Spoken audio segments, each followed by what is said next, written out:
Tältä näyttää kello. Mutta miltä näyttää ihminen, joka katsoo tulevaan? Tuo siristää. Näkee varmasti, että nyt on kiire.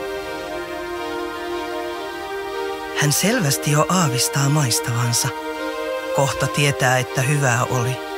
Ja taas jaksaa. Joku malttamaton haluaa jo mennä. Kysyy mitä kelloja, koska perillä. Ne, jotka ottaa kopin huomisesta paljon leppoisammin katsoo aikaa. Joka hetki voi jotain jännää tarjota.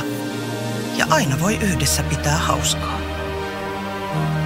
Kun katsoo menosuuntaan, niin tietääkö miltä tuleva näyttää ja mihin menossa?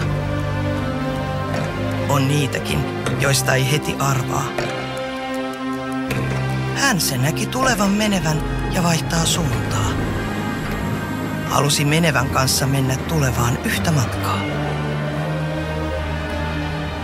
Olet sitten menevä, tuleva tai nyt ja tässä oleva, niin voit olla varma, että kaikki me ollaan samaan suuntaan menossa.